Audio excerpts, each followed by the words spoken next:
There are heroes who rise into the light, heroes who smile, who shine, who lift their cities with hope alone. And then there is the kind of hero who doesn't rise at all. He descends into the alleys, into the cold, into the places the world prefers not to look. It's strange, isn't it? Most people try to escape the weight they carry. They bury it.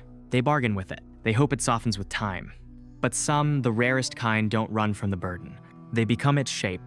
Batman never chose the night. The night chose him. He didn't grow from power.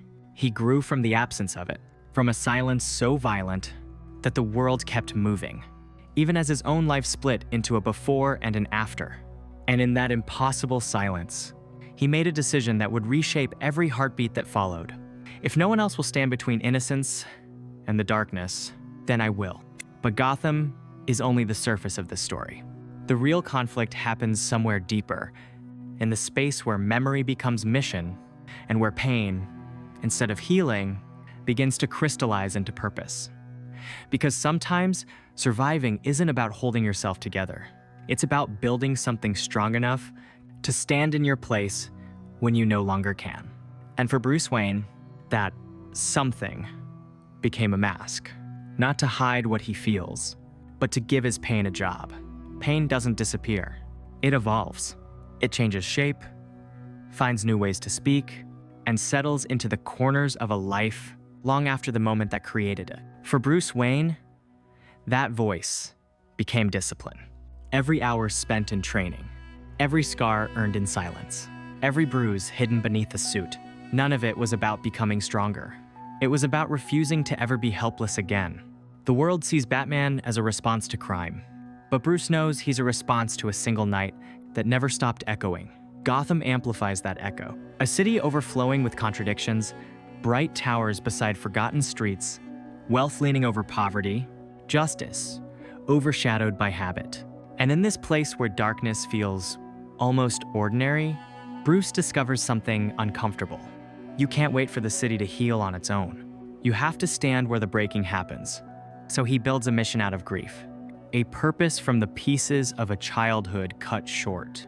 He gives the night what the day took from him: attention, vigilance, consequence. But here's the paradox. He rarely admits, even to himself, the more he protects Gotham, the less he protects what remains of Bruce Wayne. The mask doesn't free him from the past.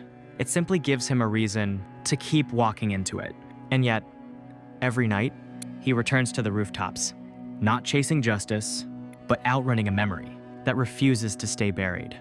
There is a point where pain stops being only a wound and starts becoming a direction, a compass made from the very thing that once broke you. Nietzsche would call this the will to power, not the desire to dominate, but the instinct to transform suffering into action. And in Bruce Wayne, that instinct burns quietly beneath every choice he makes. He isn't driven by strength. He's driven by the refusal to let tragedy be the final author of his life. But Nietzsche explains only half of the equation. The other half belongs to Jung. Jung would say that Batman is a man standing face to face with his own shadow, the darker impulses he cannot ignore, the anger he cannot extinguish, the fear he cannot bury. Most people run from their shadows. Bruce doesn't. He steps into his shaping it, disciplining it, turning it into something that serves his mission instead of consuming him. And that's the dangerous balance he lives with. The closer he gets to mastering the darkness, the closer that darkness gets to mastering him. Batman exists in that narrow line, between rage and restraint, between justice and obsession, between the wound that made him and the purpose that keeps him moving. He doesn't fight to save the world. He fights to prevent the world from becoming the same night that shattered his childhood. And in this tension, between the Nietzschean drive to create meaning from pain and the Jungian battle to face the shadow, Batman becomes something rare, a man whose greatest enemy and greatest weapon live inside the same heart. The paradox of Batman is simple and unbearable. The more he saves Gotham, the less he saves himself. Every night he steps into the darkness, he relives a fragment of the night that shaped him. Not because he wants to, but because the city keeps offering reminders of what he lost. A shattered window, a distant scream, an alley that feels too familiar. Gotham is built from echoes, and each echo pulls Bruce deeper into the mission he claims to control. But here's the truth, he never speaks aloud. The mask doesn't hide his pain. It organizes it. It gives his suffering a job, so it doesn't have time to tear him apart. Most people imagine Batman as a symbol of strength, but symbols are heavy. And Bruce carries this one without rest, without pause, without room to breathe.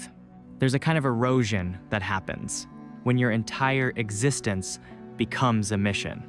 You don't break all at once. You wear down slowly, grain by grain, until you can't tell where the mission ends and where you begin.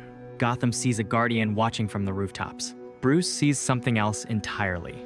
A man trying to keep together whatever pieces of himself still remain.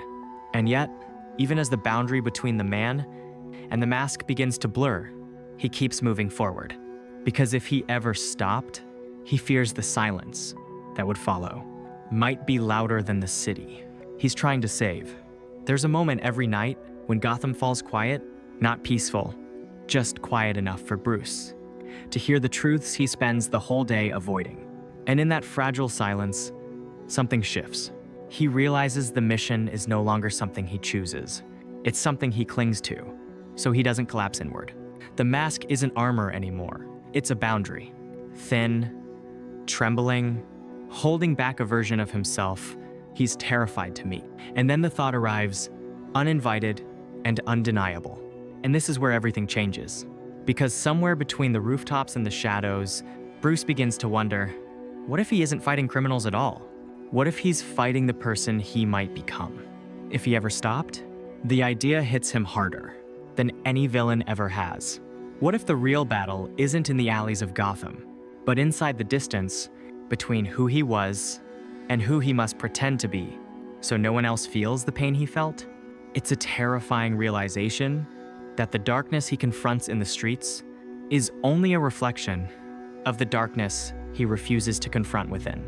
And if that darkness ever breaks through, if the mask ever slips, the city won't lose a hero. Bruce will lose himself.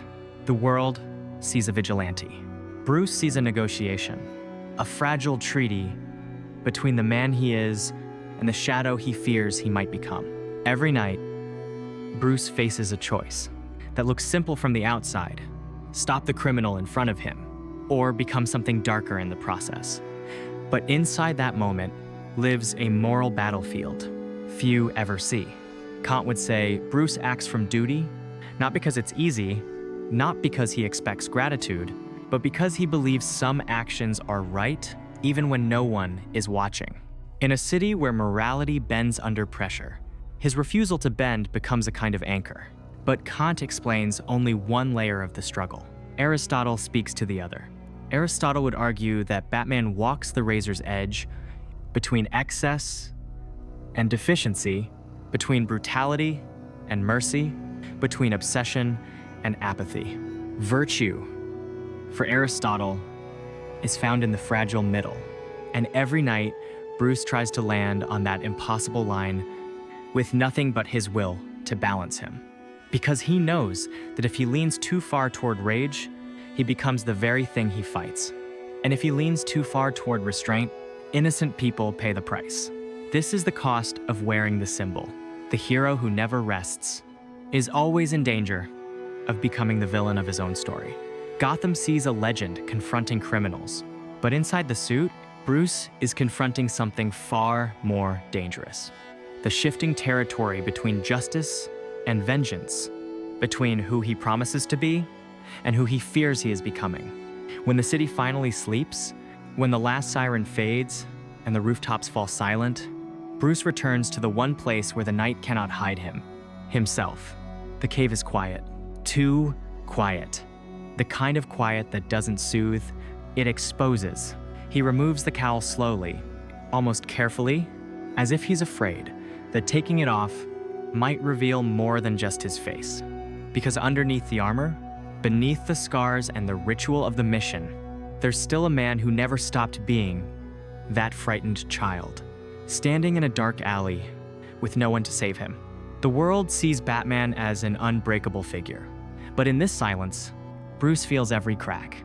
The exhaustion in his shoulders, the weight pressing on his ribs, the breath he didn't realize he was holding until the mask comes off. And in that stillness, he confronts a truth he rarely allows himself to acknowledge. Saving an entire city is easier than saving the person inside the suit. Because Gotham's problems can be fought, punched, tracked, stopped, but the pain that shaped him, that's different. It doesn't flee into alleys or wear a mask. It waits for him in the quiet, patient, and unchanged. And every night he returns to the rooftops, not because he is healed, but because he isn't. The mission keeps the silence at a distance, and sometimes distance is the closest Bruce Wayne ever gets to peace. Batman was never meant to be a story about victory. He is a story about persistence, about choosing to stand in the darkness long enough for someone else to find their way through it. Gotham doesn't change easily. Its wounds run deep. Its shadows return quickly. Its crimes feel endless.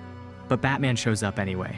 Not because he believes the city will suddenly become something better, but because he knows that sometimes the smallest interruption in the darkness is enough to save a life.